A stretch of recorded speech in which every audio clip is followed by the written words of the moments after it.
Boa tarde, meu nome é Fernando Cordeiro, eu sou formado em Administração de Empresas, bacharelado e licenciatura em Geografia, licenciatura plena. Nós estamos hoje aqui à tarde para ministrar para vocês o período mais importante da atualidade, que é a junção da história e da geografia no mundo moderno.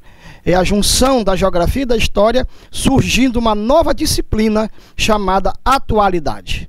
E o que é atualidade? Atualidade é nesse contexto social, político, administrativo, em que o mundo moderno se concebe na ideia de um mundo diferente.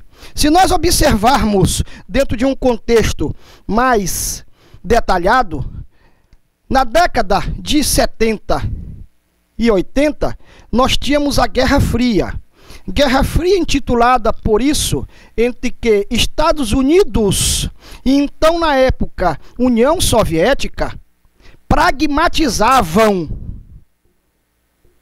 a política, a economia, a sociologia, a filosofia e, por que não dizer, até o pensamento da humanidade. Após décadas desse contexto em que dois países bipolarizavam o mundo, aonde um determinava o capitalismo abrangente e o outro um socialismo mais determinado a um comunismo, fazendo com que as ideias fossem mais detalhadas para todos. Mas como nós vimos, logo após a queda do Muro de Berlim, depois da perestroika, depois da glasnost, e todo esse processo ruiu, acabou, desfragmentou-se. E quando desfragmenta, surge o período globalizado. A globalização vai trazer uma nova razão de nós, num mundo contextualizado de ideias, pensamentos e ações, voltando assim para se fazer com que esse novo pensamento em que nós vivemos hoje seja mais abrangente no saber e no conhecimento. Nessa época, tínhamos revoluções, situações adversas em que o poderio era determinado através da força. Hoje não, o conhecimento e o poder, através da globalização, em que nós chamamos de período atual, por isso que essa ciência é nova, a atualidade vai trazer esse ponto central em determinarmos um novo contexto para o mundo.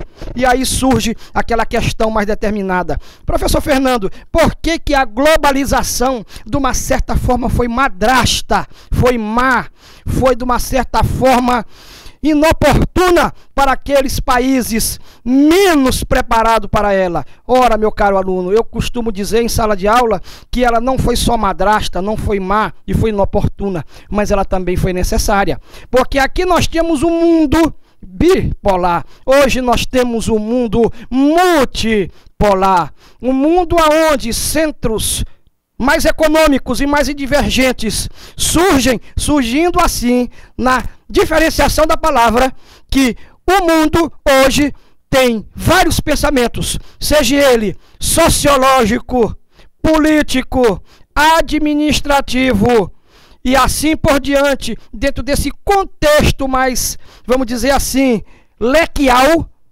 nós podemos usar esse português de um sentido de um leque, a administração, a economia, a questão do pensamento humano voltado para o ser, nas suas relações complexas, vai fazer com que o mundo seja essa situação adversa que nós encontramos. Agora mesmo, nós estamos acompanhando pela televisão a situação de Londres, aonde uma ruptura social desagregou a sociedade londrina. Mas por quê? Nós observamos que Londres, hoje, no mundo contextualizado, que é o primo rico dos Estados Unidos, a Inglaterra, todos nós sabemos disso, todos nós geógrafos, todos nós administradores, todos nós professores, pensadores, educadores, vemos isso.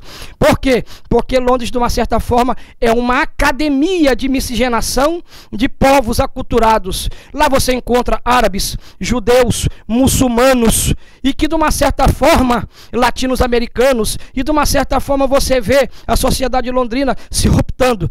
como agora aconteceu recentemente na Grécia, onde a questão do aculturamento e da apolarização da política fez com que a sociedade grega fosse às ruas buscar mais conscientização. Agora mesmo nós estamos vendo no Brasil a questão da apolarização, da questão da PL 122. O que é que a gente pode trazer isso para dentro de sala de aula, professor Fernando? É a globalização, é a atualidade, é a questão da sociedade num mundo mais aberto e mais abrangente, que vai fazer com que tudo isso surja. A questão também da divisão salarial, da divisão trabalhista, dos países de terceiro mundo, que não se usa mais isso em sala de aula. Hoje não existe mais país de terceiro mundo. Que é isso? Isso é um termo bobo. Nós usamos hoje países emergentes, né? Assim como o Brasil, né? Países como a Índia, né? Que tem um PIB altíssimo, não é verdade? Um país como a China, que ainda de uma certa forma não tem uma economia reconhecida por todos.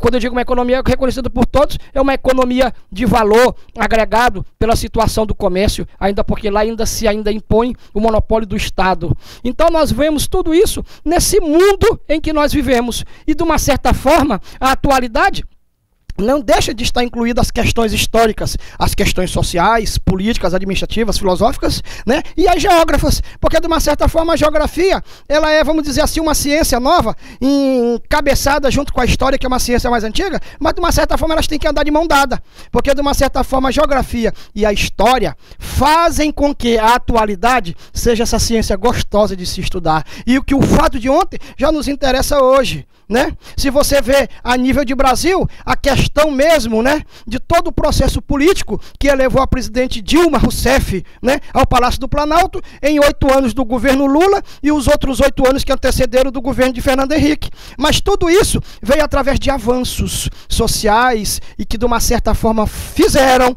e fazem hoje um país como o Brasil emergente para a economia voltada para toda a situação global. É essa questão central da atualidade. É você compreender, meu caro aluno, que você tem que estudar, buscar conhecimentos, fatos, não só da apostila, não só do livro, não só do conhecimento filosófico, mas na internet, né, nos sites de conhecimentos mais abrangentes e em livros que de uma certa forma vão fazer o teu processo cultural ser mais aberto. Eu espero que nesse momento, nesse primeiro contato que nós tivemos, eu possa ter passado para você o que possa ser essa nova ciência da década de 70 para cá, quando nós tínhamos um mundo bipolar, um mundo capitalizado e um mundo socializado em detrimento de duas economias. Hoje nós vemos países, né, altamente capitalizados, industrializados, como nós temos visto o Japão, apesar do tsunami que aconteceu há pouco tempo, mas se desenvolvendo, se esquadrinhando, se posicionando diante de uma nova economia mundial. Diante disso, eu espero que nesses nossos contatos que teremos em diante, nós possamos desenvolver um pensamento mais determinado, mais estudioso, mais introspectivo a respeito do mundo em que nós vivemos, do qual nós chamamos globalização, e estudado através dessa nova ciência que possa ser a atualidade.